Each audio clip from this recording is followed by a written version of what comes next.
Anthony Sanchez spent over 2 decades working as a computer software engineer for major corporations in Silicon Valley with the FBI and elements of the Department of Defense.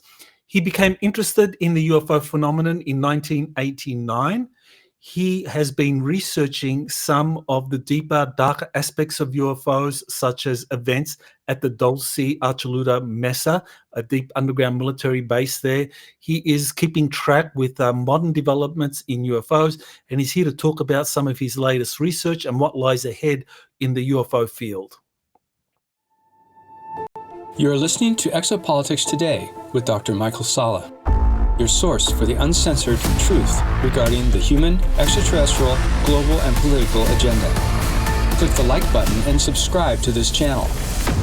And now, here's Dr. Michael Salla. Welcome to Exopolitics Today, Anthony. Thank you for having me. I appreciate it, Dr. Salla. Now, you have a very interesting background, and I know you go back a long way as far as UFO research is concerned. But first, why don't you talk about your professional background so my audience knows exactly what kind of expertise you had and how you got drawn into this field? Right. So I've been developing software predominantly for the semiconductor industry. Did a bulk of work for Intel Corporation. I later worked for Hewlett-Packard, NEC. And way back in the early 90s, I was the first corporate webmaster for 3Com Corporation. Nobody knew what a webmaster was back in those days. And I've been working as a contractor for the state of California. I did that for a number of years. I held a CMAS, a California Multiple Award Schedule, for my own company, which allowed me to bid on projects and get work for the state of California. So I've been developing software for well over 25 years now. So you mentioned in the pre-interview that you had contact experiences as a child, and that was actually something that predisposed you for events that happened in 1989 that drew you into the field. So what was it that happened as a youngster? Right. So that truly was the genesis of my delving into everything ufological. When I was 5 years old, there was an incident where, there was a solar eclipse. There was a lunar eclipse, excuse me. And I remember being outside with my mom and our cousin who lived adjacent to us. My parents were very young at the time, so they hadn't yet had their house. They had an apartment complex, and we were at an apartment complex. And that evening, there was a lot of superstition stuff talking about the eclipse, but I remember something drew me out to the field across the street. This was the following evening of the eclipse. Something drew me out there, and I remember seeing a massive cube, like a black cube that had like a lighting system. It was massive. It had to have been a half a mile wide. And I just remember receiving messages to go out into the field and wait. And all I recall is after seeing that was waking up the next morning, and my parents were in a panic because as I walked from the field back towards our home, there was a police car. And my mom was explaining that I had been missing. And I remember there was a gentleman from the San Jose Mercury News. He was a delivery person. His name was John. He's probably no longer with us anymore, but he was fairly friendly with my parents. And he was in a panic because he said that he had searched the whole neighborhood for me and he couldn't find me. So that was the first incident. Then a couple of years later, I remember being at a family member's home, and all of the children were asleep in the living room. We had sleeping bags. It was kind of like we were having a family get together, and the parents were staying up late at night doing something, God knows what, in the other room, playing cards, chatting, singing music. Around 3:00 in the morning, I remember waking up. I felt like a vibration, and I heard like a humming sound. And when I opened my eyes, I saw my cousin she was on a couch that was adjacent to the living room windows, and all the lights were off, but there was something happening outside. And she looked at me, and she had signaled to me, the hush sign.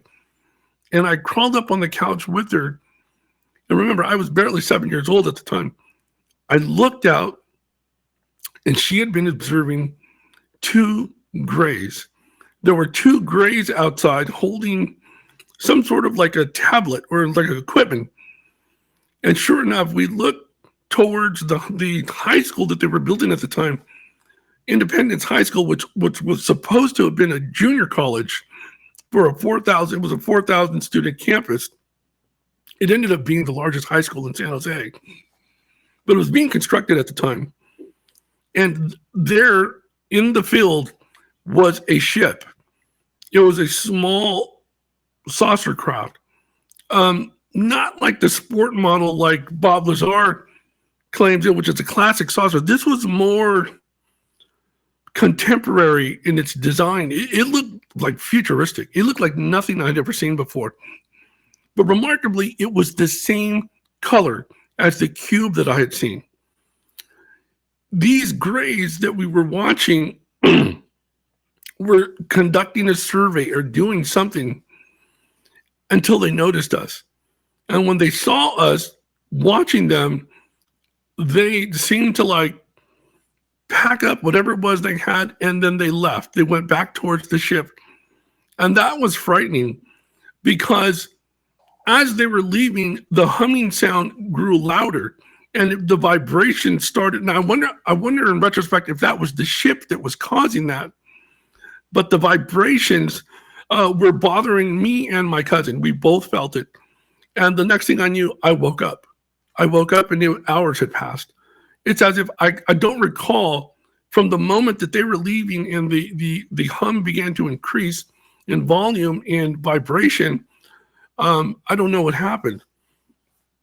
So at this point, I remember telling my mom about these incidents. And before I knew it, I was in therapy. And I think that's common with a lot of children that report seeing creatures, non-human entities, or having sightings of UFO craft, that they ultimately end up in therapy. I did for years. I was in therapy for years. And I had a couple of more incidents. And by the way, I wrote about all of these for the first time ever. I wrote about these in detail in my book, UFO Nexus. I had a friend of mine, Rick Prestel, who's a MUFON member, who I met back in 2010 at a MUFON meeting, who's an excellent UFO researcher. He's independent. He works on his own, but he and I have been friends for over a decade now. And I had him conduct an analysis from an outside perspective of the events that I had witnessed as a child. Probably the most significant event of my life was we were leaving a San Francisco Giants game. This is a baseball game in South San Francisco. And I think it had been a doubleheader. It was late at night. We were heading back to San Jose, and we were just passing Moffett Field. And there was Hangar 1, which was a massive hangar, a very famous hangar. And I remember the cars in front of us were slowing down. This is on the freeway. And it kind of jarred us, to having gone from 70 miles an hour. We were now slowing down to 45, 30 miles an hour. Somewhere in that range. It was just very jarring. So I got up. My little brother was asleep in the back. My uncle and my dad were in the front seat. And I look over to my left, and I literally pressed my face on the window because there was a massive disc hovering above the ground just outside the doors of Hangar 1. Now, here's what's interesting. It was wider than Hangar 1. The doors to Hangar 1 were open. By the way, Hangar 1 is such an interesting hangar. It literally takes an entire day for these doors to open and to close.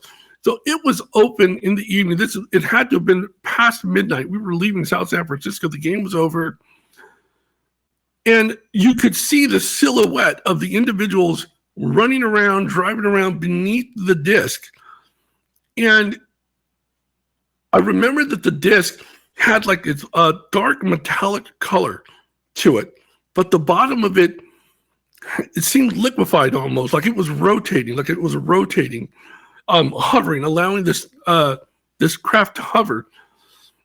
And before we knew it, it was gone.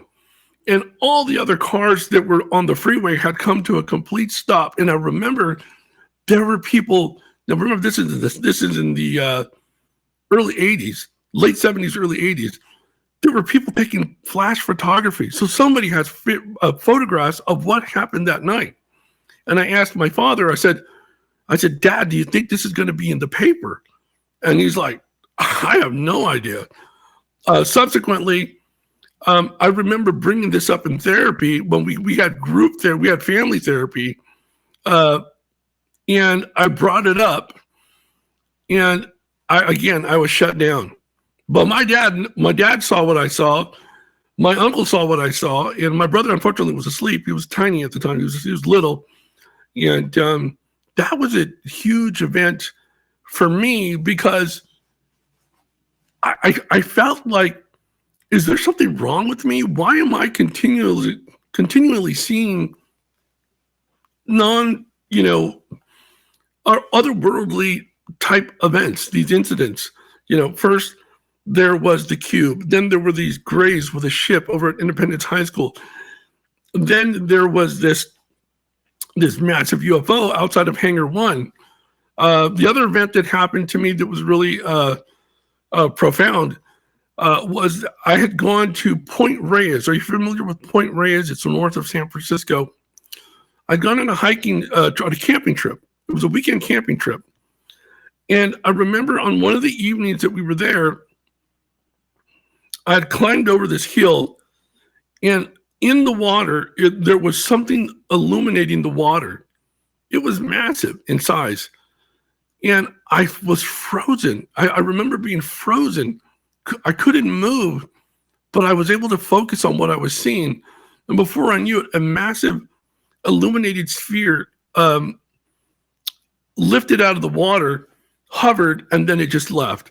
And again, same as all the other incidents, except for the Moffett Field incident. The Moffett Field incident was the only time where I didn't fall asleep and like lose time. It's as if I was just witnessing it in real time with my family. But the Point Reyes incident, like the Independence High School incident, and like the Cube incident, which happened the day after the lunar eclipse, I lost time. I woke up hours later on the beach, nowhere near our tent and our sleeping bags. And there was a group of counselors that were from San Jose State that were taking all of us kids out there, and we had a great time. But I was shocked by what I had seen.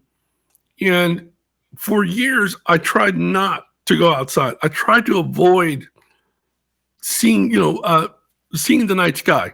I became a little bit apprehensive about going outside at night. I no longer wanted to have these encounters. But by 1989, and for the first time, really hearing other people finally hit the media with their stories, with their narratives about what they were experiencing. And in particular, in 1989, it was about Bob Lazar, John Lear, what they had seen. I forget the other gentleman's name, but what they had seen at the black mailbox. And then ultimately, I started following the work of Norio Hayakawa. So I became really interested, and I said, okay, what I saw growing up, other people saw. Other people have seen what I've seen. I'm not alone. And, I was aware of the Betty and Barney Hill incident at that time. So as the years went on, and as in 1997, the Phoenix Light happened, 10 years later, Stevensville, Texas, I became convinced that we are witnessing something that is embarking on revealing itself. We're on the cusp of a major revelation. So that's why I have decided to really thrust myself into writing within the sphere of ufological events, incidents, history.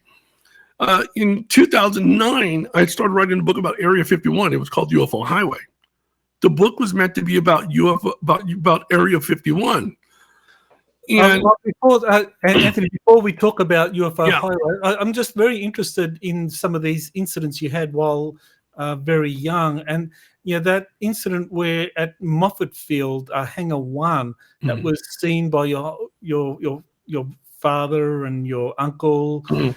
Now, do you think that was a extraterrestrial craft, or do you think it may have been some kind of reverse engineered craft? This is funny. I used to think, at the time, that it was a craft of a top secret nature, something that had been developed by the military industrial complex. But in retrospect, or in hindsight, as I look back at the event that night, the people beneath the craft, the silhouettes of the individuals, they were terrified. And to have been in a terrified state, running around as they were that evening, I now think that it wasn't something that we built. I think it was something of a non-human intelligence, a craft, potentially an extraterrestrial craft, or potentially a terrestrial non-human entity, technological craft. But by that, are we talking like an inner Earth craft? Is that correct? Okay. Previously, you had referenced the 1989 leaked Majestic 12 document that described 4 extraterrestrial types. This was released to the public by Heather Wade in 2017, who was a producer for Midnight in the Desert with Art Bell, the show that he had prior to passing away.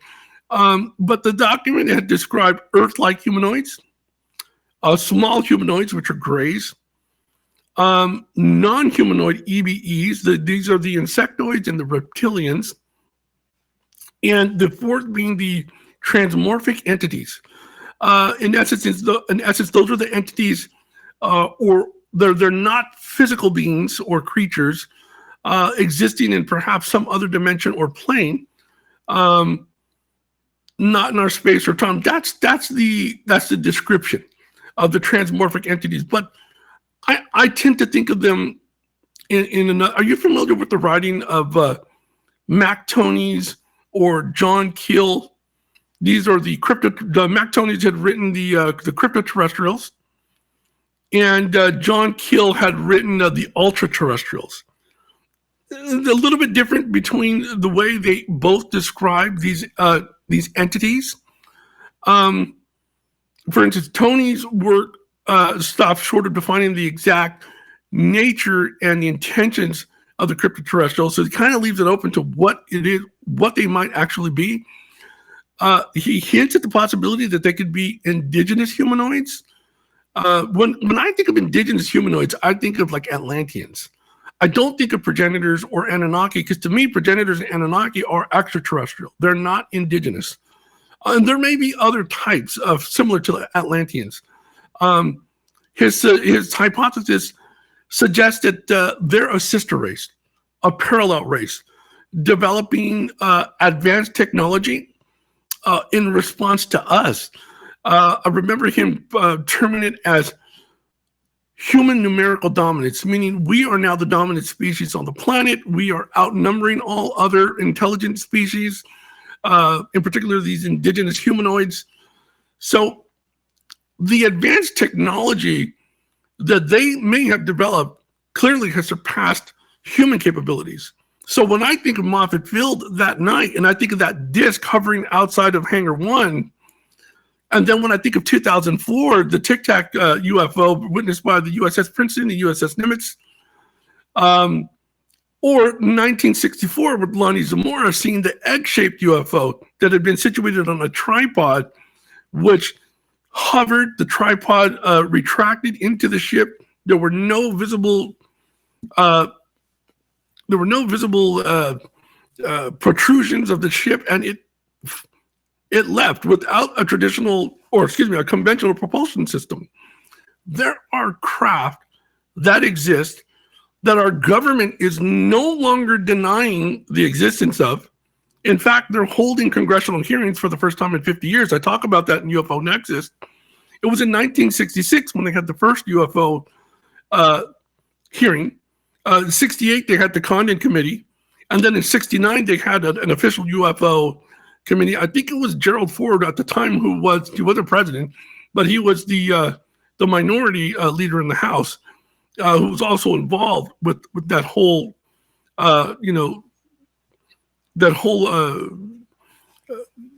sphere of congressional hearings. I just think that some of the things that I've seen personally can factor into things that other people have seen. And it makes sense that we are now, 50 years later, 40, 30 years later, after people were being humiliated and ridiculed over what they were reporting. For instance, in 2004, on the USS Princeton, Kevin Day, who was a radar specialist, he witnessed exactly what David Fravor saw, and David Fravor's co-pilot, with regards to the Tic Tac UFO. They were part of the USS Nimitz. He was a specialist on the USS Princeton. But in his case, he was ridiculed. His military career was put at risk over the fact that he was talking about what he saw, what they had physically recorded. And David Grusch, go ahead. So I was going to say, there has been quite a remarkable transition, and you do have to ask, and we will get to this. I think you do have to ask whether this is part of a deeper program, because we've moved out of what was clearly an effort to ridicule the topic, to get the general public to dismiss it, to now where all of a sudden there's been a 180. Now the agencies, and even with the Congress, the Pentagon, the White House, are doing so much to get the public interested on this topic as a national security threat. And so, if you think about it, how does an entire country or even a planetary civilization go from UFOs are a joke, nonsense? Anyone that talks about them, that they're tinfoil hats, they should be, they should be in a psychiatric institution, to all of a sudden, like, no, UFOs are serious national security. It doesn't happen overnight. There has to be a few years of conditioning to overcome that. And I think that's where we are at the moment. But we'll talk about that more. Absolutely. And I think that you had mentioned conditioning. Obviously, from the 1950s on, little by little, society had been conditioned by Hollywood, by the media, by television, to familiarize themselves and become acquainted with the concept of non-human entities, of flying saucers. A lot of people don't realize it, but the term UAP is not a new term. It's not an acronym that just popped up out of nowhere. Back in 2022, in May of 2022, when they had the first meeting on UAPs, the first in 50 years, the term UAP actually goes all the way back to the 1960s. So, that's interesting to me. But they're adopting the term UAP now because of the stigma associated with the acronym UFO. There's such a negative stigma and attachment to the term UFO or aliens. To do away with that, what we're seeing now is the government is taking an interest in UAPs. You never hear them utter the word aliens. Rather, you hear them utter the term non-human entities, non-human intelligence. And it was in the Wilson memo. If you go back and look at the Wilson memo, which surfaced, I think it was in 2021, there they had mentioned the term aliens, alien craft, or something to that effect. I don't recall it exactly at the moment. But there have been incidents where leaks have occurred, and they've been pretty profound. They have reached the point where those observing, those reviewing, have asked themselves, if the government is now making commentary on what we've already known all along, how is it going to affect society? In November, in the weekend of 17th and 18th of November, they had the Soul Conference, the Soul Symposium in Stanford. And one of the documents of the PowerPoint presentation that U.S. Army Colonel Carl Nell was showing essentially outlined the disclosure process, how they were by 2030 going to eventually let the public know to an extent about UAP, UAP technology, and perhaps non-human entities. Remember, some of the terminology that was discovered was hierarchy of beings, prime directive, and that's similar to what we hear in typical sci-fi narratives. So is what was occurring at the Soul Symposium more conditioning? Is it part of a psyop, a psychological operation? I don't know, but we need to continue asking for transparency. We need to continue championing the cause of openness so that we can gain greater access to the information that our military and various facets of academia and the scientific communities are discussing behind doors. Yes, well, I think that the big risk is that the UFO or the UAP phenomenon, as it's now being defined, is taken seriously from 2004, and everything that occurred previously is dismissed as tinfoil hat territory. And what they're doing is that they're bringing out a lot of these scientists like Avi Loeb and Eric Davis and Gary Nolan, a lot of these scientists who want to really focus on this is a science phenomenon. This is something where we need hard facts and evidence, and we need instrumentation, we need calibration, to really look at the whole phenomenon through the lens of a scientist's worldview. I mean, it's like, well, I mean, really, that's nonsense, because from the very beginning, this was not a scientific phenomenon. It was a deep national security phenomenon, and I mean, the incidents you described kind of like illustrate that. There were extraterrestrials in those craft that you experienced when you were 5, when you were 7.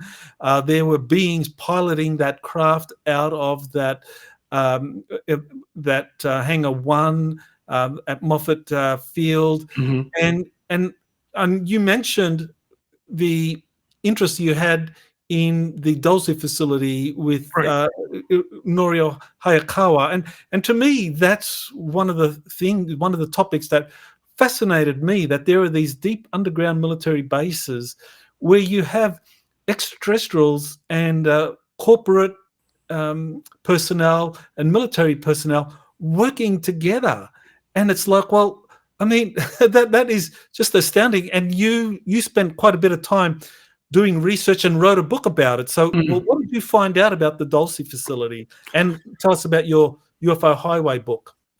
Right. So one of the most interesting things that I found about the Dulce facility is the fact that over the years, I have befriended many of the families that live in Dulce. These are the Jicarilla Apache. And I met with Nancy Collado, Waylon Collado. These are 2 former tribal police officers. Nancy's grandfather was a president of the Jicarilla Tribal Council, and I believe it was a great uncle who was also a president at one time. So I've taken a real interest in meeting with these people, understanding their culture, and trying to gain insight as to why there's this enigma around the entire area, and this history that goes all the way back to 1940 with this Muroc expedition, which I learned from this Colonel X, who was working at the Dulce facility and who met with Phil Schneider. Darcy Weir, who did the documentary on Phil Schneider, had contacted me for several months trying to get me involved with his documentary, and unfortunately I couldn't, because I was bound to a contract that somebody had bought the option to the book UFO Highway, and I was asked not to participate in this movie, this documentary. But Darcy Weird did an outstanding film, and which was just a collection of research into the entire Phil Schneider aspect of the story. You know, there's a whole nother story. There's the John Lear aspect of the story, which talks about Thomas Costello, of whom he learned about through Ann West, whose real name is Shirley Hinkle. She and I didn't get along at the time because I was doing my own independent investigation of everything that I had learned of Dulce based on the information that I had received from Colonel X. So when I looked into the Thomas Costello aspect, my investigation turned up that he didn't exist.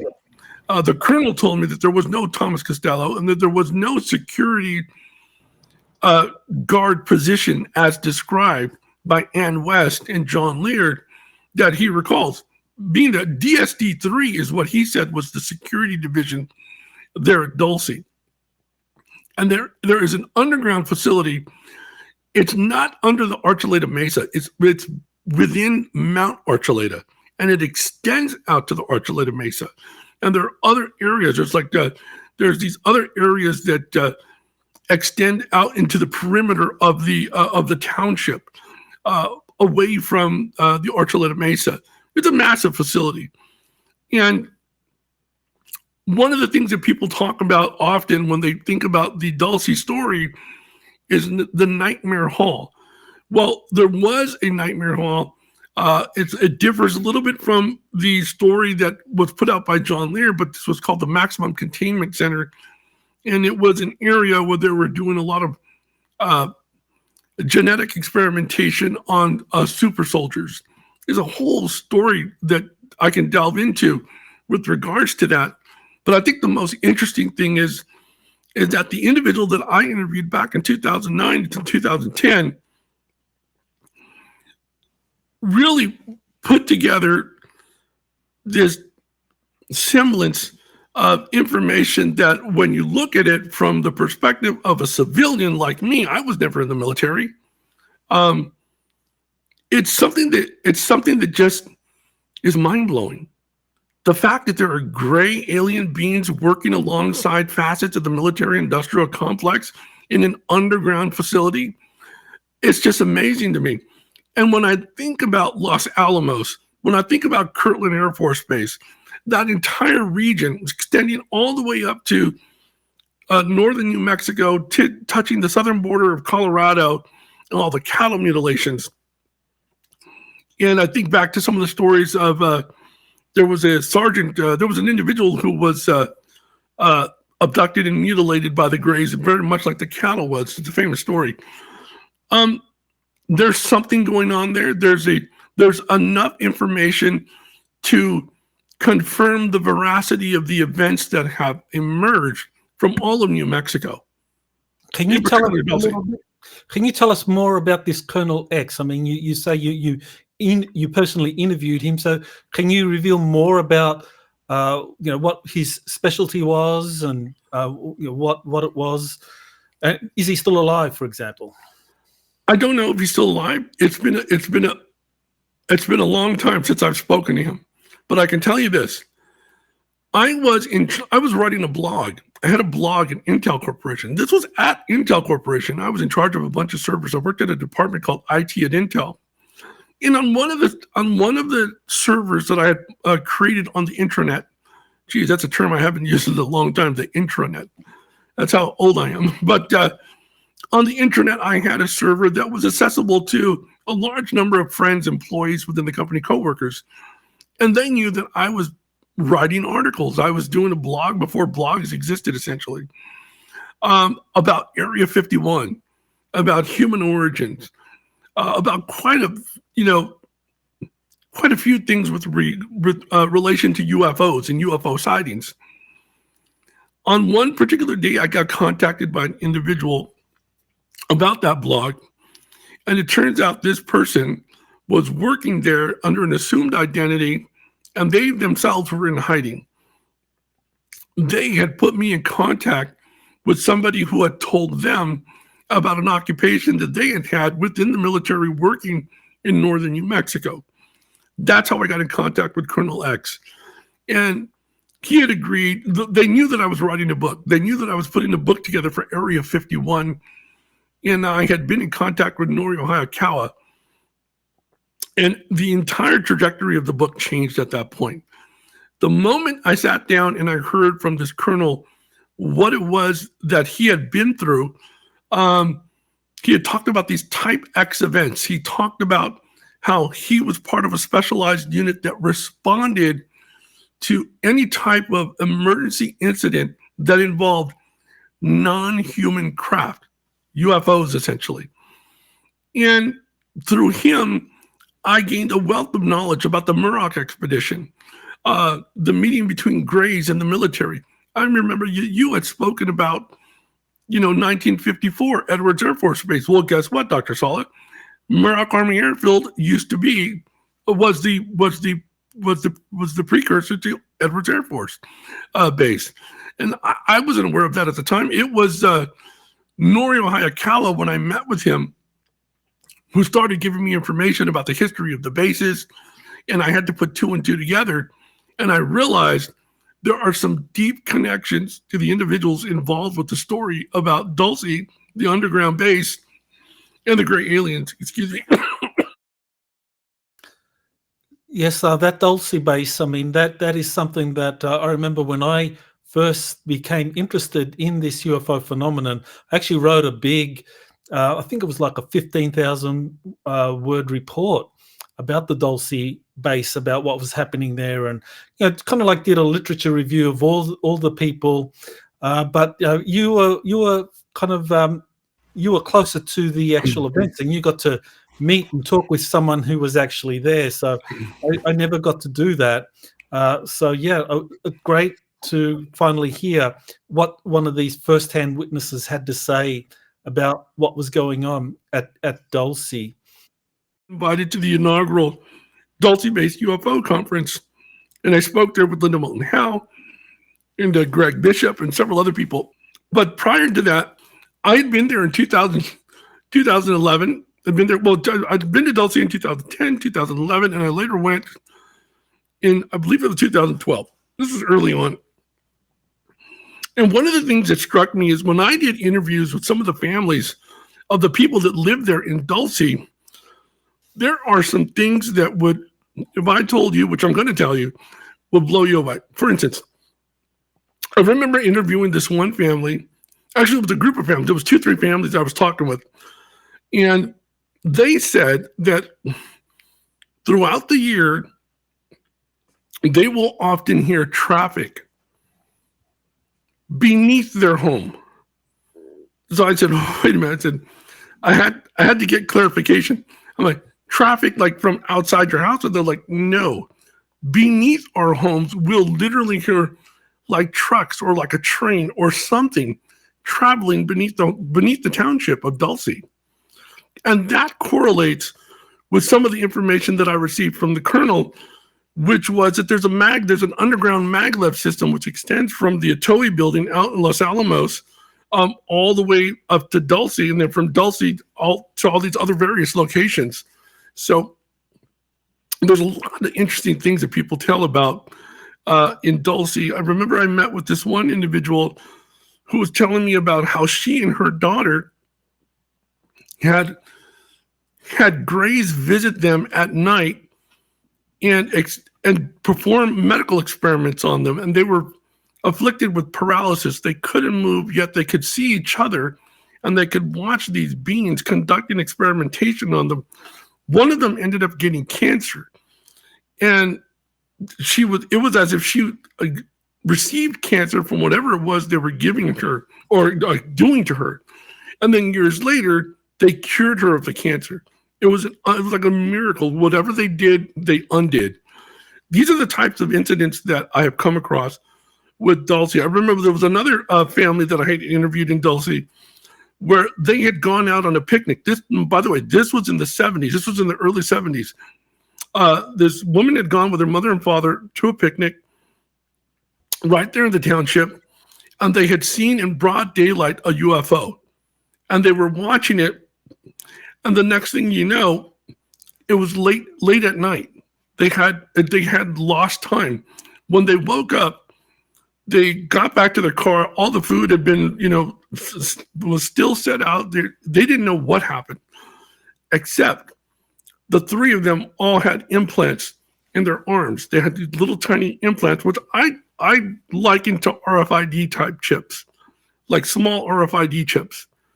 These are the types of things that happen in Dulce that don't get written about, they don't get spoken about until 2016, when they held the inaugural UFO, the Dulce-based UFO conference. That was the first time that I had seen residents of Dulce starting to talk openly about these things. They were sharing them with me, Rick Prestel, Linda Moulton Howe, and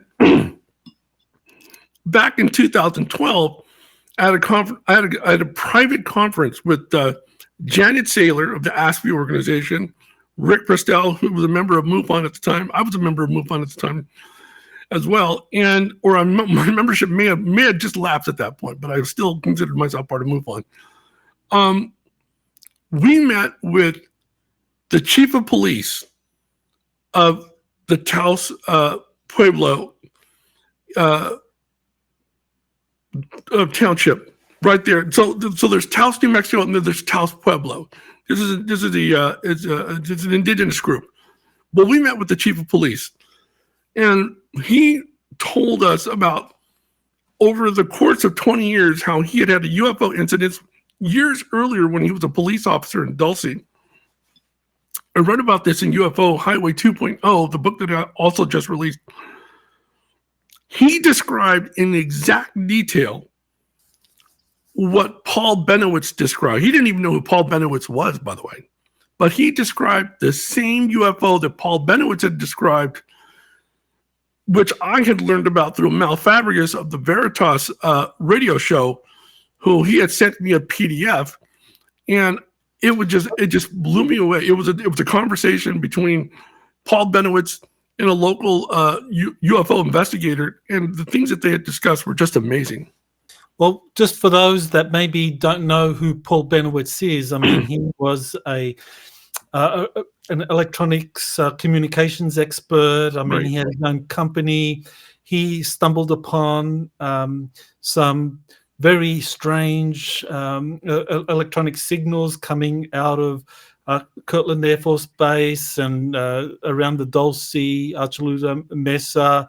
And what was very interesting, when he reported that to the Air Force Office of Special Investigations, they actually arranged for him to be given a lump of money, $75,000, to research this phenomenon. So there was something going on. So yeah, you want to take up the story and tell us how important Bennewitz was and what he discovered? Well, I had recently written an article called "Unraveling the Secrets of the Dulce Underground Base: A UFO Researcher's Perspective," and the story of Paul Bennewitz and the alleged existence of the underground base. Today it still stands as a perplexing enigma. We know that. I remember that you had done a review of Greg Bishop's book, Project Beta, and that, to me, that just fascinated me. And essentially, what most people are unaware of is that Paul Bennewitz, like you said, had discovered radio signals which he believed were alien signals, and that he had traced back to the Dulce township, that area. In particular, the Archuleta, not the Archuleta Mesa, Mount Archuleta. And he had shared that information with AFOSI out of Kirtland Air Force Base. And it's funny to me, though, that individuals who were initially reticent about entertaining him ultimately gave him a $75,000 grant. And I think the only reason why they did that was because it was plausible that the electronic interceptions had unveiled something of a genuine national security interest. But Dr. Sala, I think it had to do with aliens. I think it had to do with the great aliens that exist there in Dulce, New Mexico, and the ones who work somewhere within the vicinity of Los Alamos National Labs. I agree, and I mean, you mentioned that book review I did of Project Beta. That was by Greg Bishop, and I just made the point that my thought was that Bennewitz really did intercept some radio communications or some high frequency communications from extraterrestrials. And that the Air Force Office of Special Investigations knew that it was real. They funded him because they wanted to find out what was going on. And so they enabled him to dig up a lot of information. And then they had one of their operatives, Richard Doty, befriend Paul Bennewitz. And he kind of started to do some very strange things, throw in a lot of disinformation. But, the point is, and I think you made that same point when we communicated prior to this interview, that the most effective disinformation is disinformation which is based on truth but is spun in a way to misdirect a person or to get him to go down a dead end. And that's what they wanted to do with Bennewitz. They wanted to suck out of him all the useful data that was relevant to AFOSI, but then to steer him towards this dead end. And you want to take up the story from that. Right. Well, Doty played a pivotal role in disseminating the disinformation to Bennewitz. And what you had said, which I thought was brilliant, was that the questioning of whether or not we should trust those particular individuals that were involved in the disinformation campaign. For instance, today, Richard Doty is a regular at UFO conferences. In the early days, it was William Moore. Was it William Moore and Doty?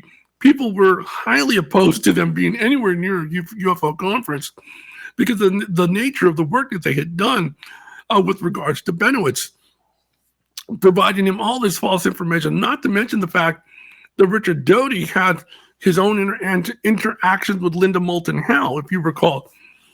And he had finally provided her with insight to what she had already known, what many UFO researchers had already known. But he gave her access to classified documentation that detailed the true nature and the true existence of what the military had been involved in with regards to UFOs and non-human entities, aliens, for several decades, possibly going all the way back to the 40s. But it's still an enigma that's persisting to this day. The story of Paul Bennewitz challenged everyone's perceptions, knowing that AFOSI would be willing to feed him such high levels of disinformation to the point where it drove him mad and ultimately put him in an insane asylum where he died.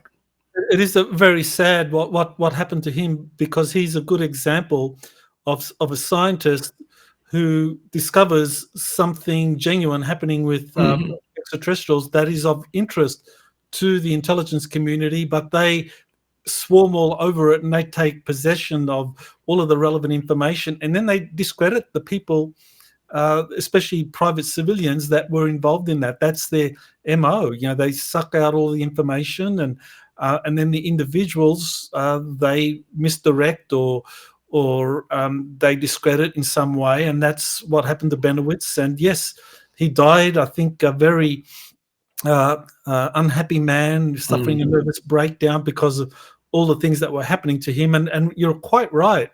Richard Doty and William Moore were people involved in this disinformation campaign, or at least Richard Moore reported on it. But Doty, I think Moore was also involved, as I recall.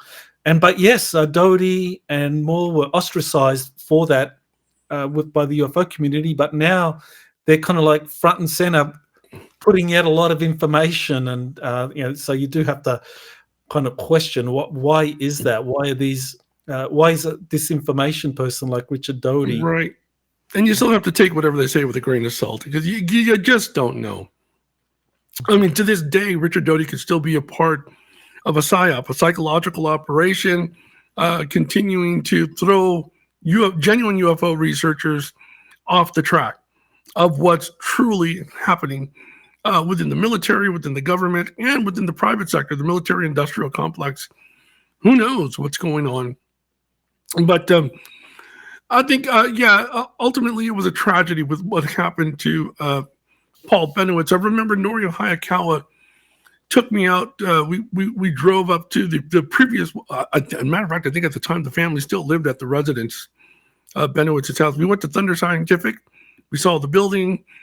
We went to Kirtland Air Force Base. We did everything. We did the tour, and it was just Norio and myself. But I couldn't help but think throughout that entire trip that Norio and I did about the tragic nature and the ultimate demise of Bennewitz based on what was done to him by AFOSI. Well, I want to just, so we know that historically there are these really important cases of UFO contact and deep underground military bases involving extraterrestrials. And that history is something that's glossed over by this kind of new wave of scientists and investigators that are focused on, 2004 is their ground zero, the Nimitz incident, the Princeton kind of incidents. So I wanted to now focus on what you discuss in your more recent book, UFO Nexus. You sent me a copy, which I read through. It really did a fast read. And I think it's a very good primer. I think it's a very good way of people that are wanting to make sense of this phenomenon, all the aspects and some of the history, they can get UFO Nexus. So, you want to maybe tell us a little bit about what prompted you to write this book? Okay, so when the congressional subcommittee hearings happened, and we first saw David Grusch, Ryan Graves, David Fravor, this is back in July 26, 2023. This was the hearing on UAPs. I thought to myself, it would be important for somebody like me to document every single word that each one of them said, and then analyze every single sentence, do a comparative analysis, and then determine, are these three individuals telling the truth? One, I think they are telling the truth. But two, we have to remember something very important. David Grusch is a former counterintelligence officer. And what does counterintelligence excel at doing? Obfuscating the truth, distorting reality, throwing people off the track. A lot of people are calling David Grusch a whistleblower. I don't think he's a whistleblower in the traditional sense, and this is my opinion. This is my reason why. Because he is still bound to the rules and whatever protocol is set in place with regards to his former position as a counterintelligence officer to the Pentagon. Nothing that he discloses publicly can be said without having received permission first from the Pentagon. Yet he's on a quest to educate all of us about everything that he learned about while in his position. For instance, one of the things that he talked about was in 1933 in Magenta, Italy.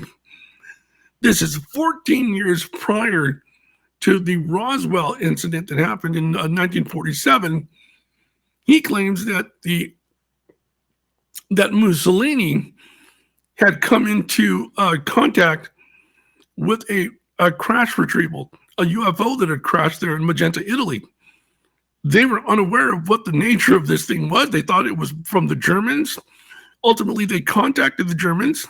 The Germans said it's not us, but they both got involved with one another. I would imagine they started to study this craft.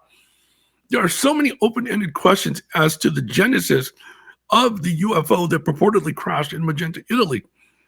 For instance, was that enough time for the Germans to begin tinkering and reverse engineering and developing their own technology, which far surpassed everybody else on the planet at that time? I mean, had they just had a few more months at the end of World War II, they were about to unleash a whole slew of rockets and jet propulsion engines for their aircraft that would have tipped the balance in their favor. And so I really wanted to do an analysis of what it was they were reporting to us through their testimony on July 26th. And from that, I wanted to gain insight into whether or not it was a psychological operation. I will tell you this. I do think, like John D'Souza said on the show that you did with John D'Souza, he has a lot of trepidation with regards to believing the validity of such events like the Seoul Symposium, thrown by what's the gentleman's name? Gary Nolan. Gary Nolan. And again, I was shocked to find out that David Grusch became the COO of the organization that they had put together. And so I tend to think that what we're learning right now and how it pertains to us as individuals, the military as an interested party with regards to national security implications, with regards to the advancement of adversaries who could potentially obtain UAP technology. There's a lot of open-ended questions. And I try to answer as many of them as possible within the book that I wrote. And I try to give a yes perspective versus a no perspective on all the different things that I covered. So I talk about the Tic Tac UFO in detail. I go so far as to do an entire analysis of the incident from my own perspective. And then I ask, is the Tic Tac UFO a product of reverse engineering? Is it an element that is from a legacy, this rich legacy of potential reverse engineering that has happened since the 1940s here in the United States and with our partners in the Five Eyes Alliance, the 5E Alliance, the Five Eyes. So I don't know. I do my best to advocate for traditional UFO researchers and put together correlations with things that are happening now. For instance, the Las Vegas UFO and alien incident. That was a strange incident that occurred in April of this year, on April 30th, leading into midnight, May 1st, the next day. You have a family that claims that they witnessed a craft land in their backyard, which is this huge backyard where they had a bunch of tractor trailers and trucks, gravel yard. They literally called 911 out of fear. They were terrified of what they saw. They heard footsteps on their roof. They claimed to have seen two aliens between 8 and 10 feet tall. And the police at the very time, the Las Vegas Metro Police, at the very moment that the family called 911, had seen a blue-green streak, potentially a meteorite, as what a lot of people claimed that it was, fly over the city. And at that same moment, in another part of Las Vegas, there was a house with a Ring camera where the entire neighborhood lit up, and you heard this tremendous noise. And all of that occurred at once. And there was this culmination of events that took place after the fact. For instance, they installed a camera on the residence of this family. The family was never punished for calling 911. It's a felony to call 911 as part of a hoax. They had individuals, men in black, essentially show up, ask questions, and participate with the Las Vegas Metropolitan Police Department, who had installed the camera. There were just so many oddities occurring. We have to ask, do events like this hold credibility? I tend to think that they do. A lot of people try to write these off as a hoax, but I just don't think, based on everything that I've read, everything that I've seen, everything that I've heard with regards to the family, Greg Papa, who's an independent investigator who did his own work, He did a full interview with Ashley Banfield from News Nation. The police officers themselves. One of the funny things about that evening was that the minute they walked into the backyard, they turned off the body cams. They turned them off, and it's like, or at least they obfuscated the view out of concerns of privacy. Let me ask you something. When does the police ever turn those things off because of out of concerns of privacy of the people that are reporting? Almost never. So that stood out as an oddity to me. Again, lending credence to the fact that something was being hidden from the public that occurred at that home on that evening. That was a very strange incident, and what was interesting was that only a couple of months after that, you had something similar happening in Peru involving these beings abducting or trying to abduct some of the children from these villages there in the Amazonian region. And this was all happening during a time when the US and Peru were conducting joint military exercises. So you do have to ask, was this all part of some conditioning program for a false flag event like John D'Souza was predicting? And I think he still holds that view, that we're on the verge of a false flag event involving extraterrestrials. And I have to look at everything that's happening now, this crash, and we mentioned it already, this kind of like really accelerated effort to get people on board with UFOs being a serious topic after what is it, 60 years right. of editing and ridiculing the phenomenon. Now, since 2017 to the present is like 6 years.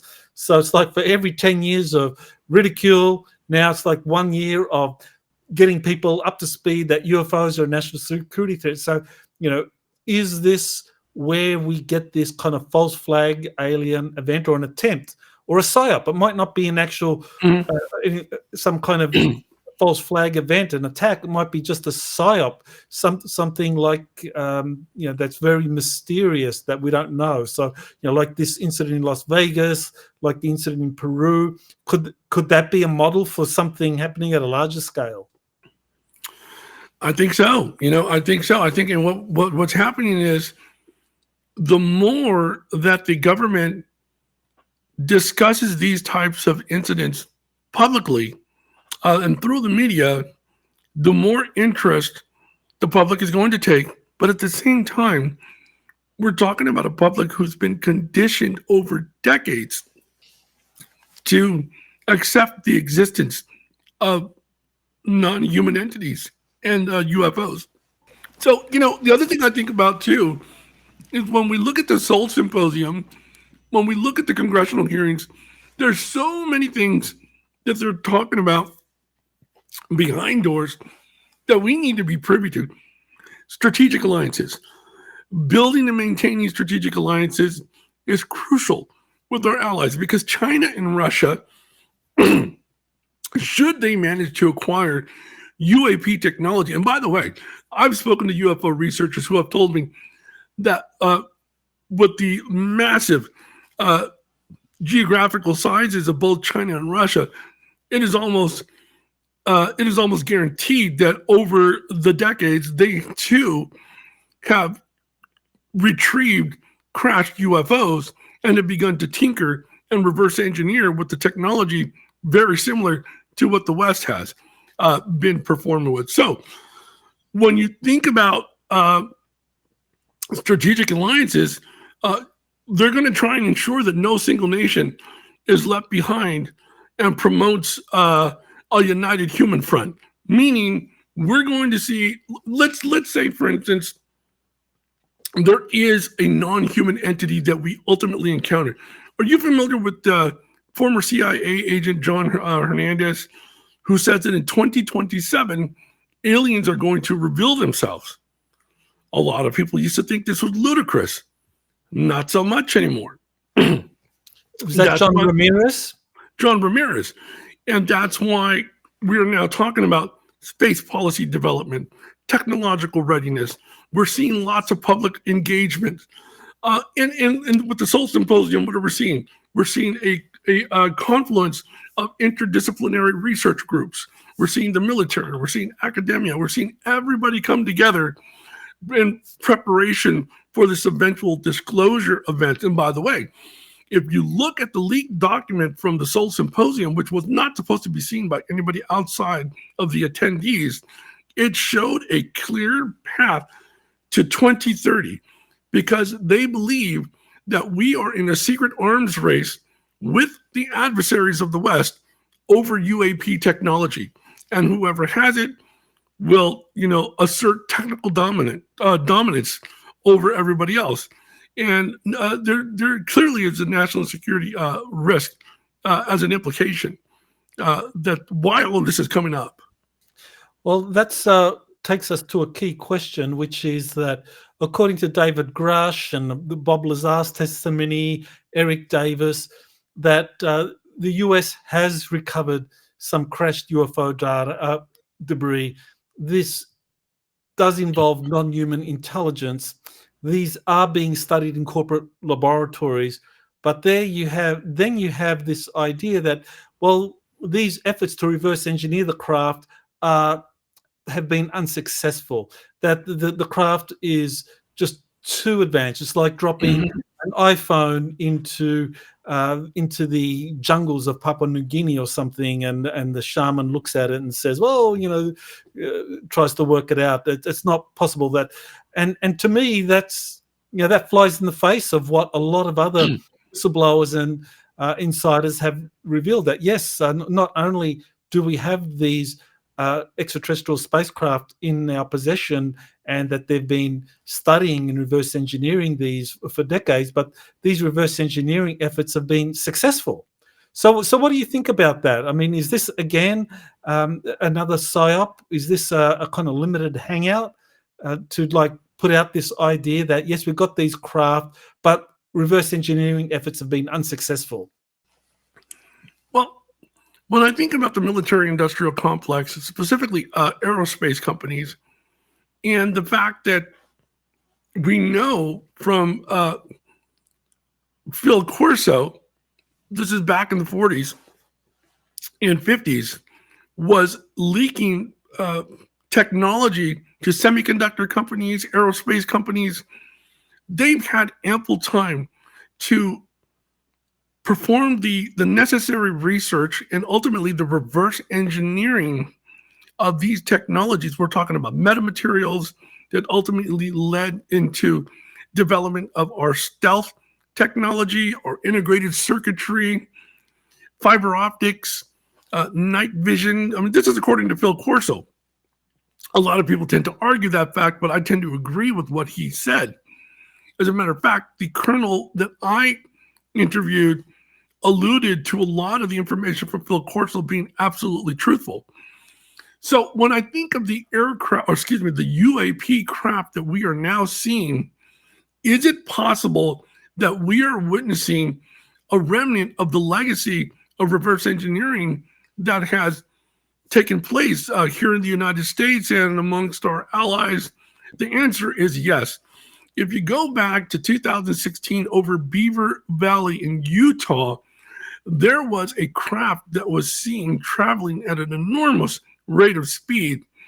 Of course, defying all the known laws of physics and not tenable for any human pilot, meaning a lot of the UAP craft that we're seeing is perhaps born of the technology that we have reverse engineered. But I will say this, I don't think humans are piloting these craft. I think we are witnessing autonomous systems or remote systems, i.e. drone systems, that are piloting these systems. And it is possible that in some cases, artificial general intelligence, which is a step up from traditional artificial intelligence, this is where the computer technology, the server technology, essentially develops sentience to the point that it's now equivalent to a living, thinking human being. And that's something that we're witnessing with OpenAI and QStar. That's a whole nother story. But And that's what led to Sam Altman being fired by the board, but within 24 hours being reinstated by Microsoft, who was one of the investors. He was secretly working on QSTAR, which is artificial general intelligence. I bring that up, Dr. Sala, because this is important. Artificial general intelligence is us creating a non-human entity, which has the ability to outthink, outperform, and outwit us by multiple exponential factors that we just can't even conceive of. When we developed transformers, these are sentence transformers, which ultimately involved in logic transformers for artificial intelligence, we enabled these systems to become far superior to any level of human intelligence. You can give me the most intelligent people on the planet, and they couldn't hold a candle to what we are developing in these labs at OpenAI and all the other various places. Not to mention, in the future, we're going to have quantum computing that will house artificial intelligence, language models, logic models. We are literally creating aliens, and we don't realize it. We're creating our own non-human entities with intelligence that is far superior. But when I go back to talking about the UAP craft that defy the known laws of physics, it would take an artificial general intelligence or some semblance of an autonomous system, possibly paired with a human remote drone operator, to pilot these craft. What we are seeing over our oceans off the coast of California in 2019, or as witnessed by the USS Princeton and the USS Nimitz in 2004. These are things that human pilots could not manage. They wouldn't survive the rate of speed, the rate of elevation, and immediate deceleration. It's just not tenable for a human body. Well, I wanted to bring up the testimony of Edgar Fouché, who discusses the TR3B, and he describes it actually having utilizing torsion field physics, where there's a highly pressurized plasma circulating in a circular tube or chamber around the craft. It's a triangle-shaped craft, and he says it reduces the weight or the weightless. It creates this. It's not quite weightless. It reduces the overall mass of the craft by a factor of, I think it was 87%. Wow. So whoever are the occupants, I mean, the laws of inertia would now apply. Where, okay, rather than them being able to withstand, say, 10 G, I think an astronaut can, or maybe 20 G, I think is the record. But now, if your mass is reduced by that amount, you could withstand, say, 100 G. And so then that raises the question: well, is this how they're doing it? These reverse engineered craft, they employ some kind of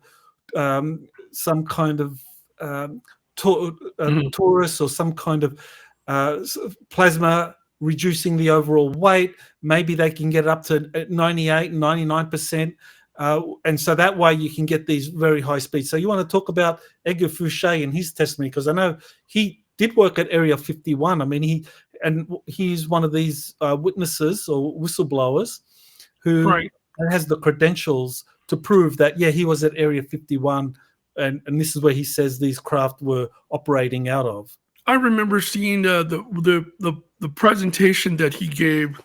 His wife had introduced him, and it was a beautiful presentation that he had given. And it takes me back to the time when we started. I think it was, I forget what country it was in Europe, where they actually had seen the TR3B. Belgium, that's right, the Belgium UFO incident. By the way, and I had received information from Michael Schratt, who I'd met with personally, and he had shared some information with me, schematics on the potential design aspects of the TR3B, and we had discussed the possible modes of propulsion, how it is done. I don't remember everything, but I do remember this. If at Edgar Fouché was correct in his assumption in how the propulsion was and how the craft attained its level of mass for its occupants. It very well could be something that we're seeing on a regular basis. If you go to the Stephenville incident in 2009, Stephenville, Texas, that was a massive triangle that they saw. Some people in 1997 over Phoenix, Arizona, the Phoenix Lights incident, some people reported seeing that as a massive mile-wide triangle. And we have a lot of incidents. There was one here in Fremont, California, a very famous case in Fremont, California, where a massive triangle craft was seen. Makes me think of the TR-3B. Is that what we're seeing? Different variants of the TR-3B? Only those who were involved with the development of these craft would know how many different variants exist of the craft. What we saw over Texas may not be what we saw over Arizona and California. Incidentally, the Phoenix craft did fly over Nevada and into Arizona. So there is that possibility. Well, I just wanted to raise one example of someone who has been in one of these flying triangle-shaped craft. He's a military witness. He's currently serving with the U.S. Army. I used the pseudonym JP to refer to him, and he says he's been in some of these TR-3Bs, and he's also been inside of a flying rectangle. So a lot of people have similar stories of being inside of these craft as part of a secret space program. What makes JP unusual is that he's taken photographs. He's actually got photographs. He's sent me dozens of photographs. People always say, where's the evidence for these wild claims? He's got photographs. He said he went on a rectangle-shaped craft, and he saw people wearing U.S. Air Force Special Operations patches. So he identified the patch of the people on these flying rectangle craft. So here's one example, and there are many others that say that, yes, indeed, these secret space programs exist. They're being flown by the Navy, by Air Force Special Operations, or now Space Force. And I think that this is part of the rationale for creating Space Force and Space Command now, is to kind of like white world the classified program. So yeah, you want to comment about that? Do you remember in the mid-2000s, China had announced that they had destroyed one of their aging weather satellites out of low Earth orbit and using a terrestrial laser-based system. Well, give me one second. Yes, I remember that incident. That was anti-satellite. Right. Well, I find it odd that one of the directives that has come out of the Chinese military and the Russian military is the ability to destroy satellites from terrestrial-based laser systems. Not too long after that, United States developed the Boeing X-37B, which spent 287 days on classified mission around the planet. We're seeing levels of technology take these exponential leaps. And as a matter of fact, just a couple of weeks ago, China just launched a secret spy satellite. One that many people within the Department of Defense theorized that was meant to focus on the U.S.'s latest spy satellite efforts. This is the reason why we are now seeing the propagation of the United States Space Force.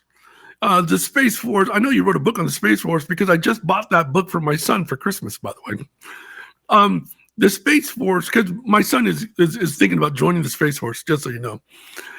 The Space Force is going to play a pivotal role, of course, from the government perspective and from the military's perspective with regards to national security interest, because we're seeing all of our adversaries begin to perform the same thing. You know, there's eventually going to be a war fought on the moon over resources between India, China, the United States, Russia.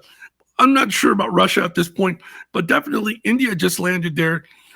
Israel tried to land there, and their craft had recently crashed.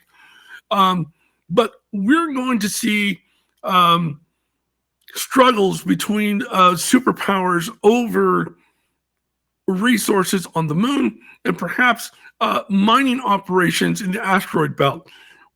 All of this, not to mention Elon Musk talking about creating bases on Mars. So there's so much happening right now.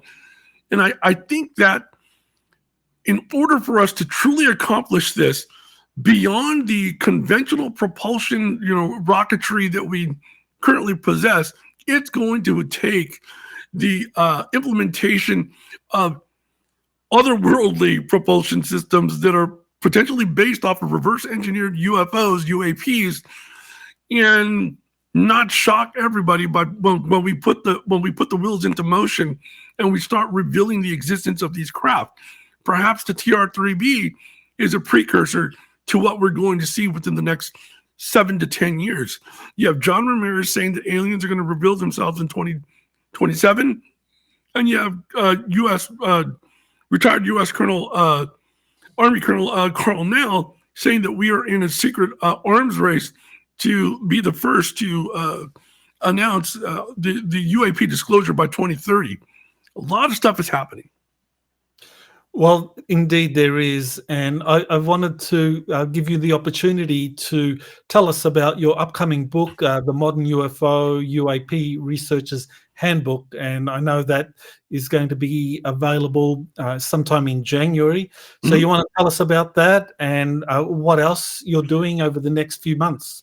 Oh, yeah, absolutely. So the Modern UFO UAP Research Handbook, it's a traditional handbook that has all the information that you're accustomed to seeing, but it goes beyond that. I believe that the glossary that I've assembled, the protocols that I have put into place for researching UFO sightings and UFO crash sites are unlike anything you've ever seen before. I literally tell people how they can collect soil samples from crash sites and have them analyzed by the University of Florida. I mean, I show everybody how to do things that they've never thought of before. And there's a lot of history in this book too. I don't just talk about, researching UFO sightings and crash sites. I also talk about the history of ufology, and I delve a little bit into the contemporary means to research UFOs. For instance, a lot of UFO researchers are still using the Hynek classification system, which goes back to the 1960s, and the Jacques Vallée classification system. I've developed something called the SP23, which goes beyond the C1 to C5 close encounter classification. I go from C6 up to C12, and I factor in all of this new technology, new types of events, new types of incidents that have happened over the past 35, 40 years that we can now attribute to a newer type of classification scale. And by the way, if you go to my website, UFOcurrents.com, at the website, you'll see that on the books page, if you click on the books tab, there is a free link beneath the Modern UFO Researcher's Handbook to what I call the UFO UAP Witness Questionnaire and Report Form. Now, I've had people from MUFON look at this, and they think it's great. But what's important is that inside of that PDF file, I talk about the SP23 close encounter type expansion classification. So CE6 is direct communication. That's communication in cases that are typically nonverbal and may encompass the exchange of complex thoughts or emotions. CE7 is biological effects. These can be immediate or manifest over time effects that may include physical markings, altered health states, or psychological transformations. And then I go on. There's CE8 all the way to CE12. Interestingly, CE12 is based on temporal distortion. These are the characteristics of the CE-12 are time distortion closely correlated with the presence or proximity of a UFO or UAP. So it's really it's a really contemporary way of adding on to these already incredible classification systems from both Hynek and Vallée. I just give my own perspective, and this was developed with fellow researcher Richard J. Prestel, and that's why we call it the SP-23. It's the Sanchez Prestel 23 Close Encounter Type Expansion Classification, the SP-23, and it's free for everybody to look. And I think that if they look at that PDF, which is free at UFOcurrents.com, they're going to see that the follow-up actions are important on how to contact a witness, how to interview a witness, what's the importance of witness anonymity, environmental analysis. Everything is included. And I think people are really going to like this book. Well, thank you, Anthony, for sharing a wealth of information going back now spanning 4 decades that you've been doing UFO research. So very happy to have you on Exopolitics Today, and I look forward to having you back. It was an honor to speak with you, Dr. Sala. Thank you so much. I appreciate it.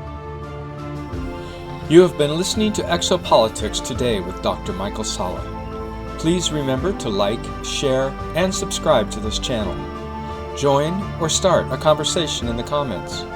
Take the time to explore the vast library of best-selling books, webinars, and podcasts by Dr. Sala.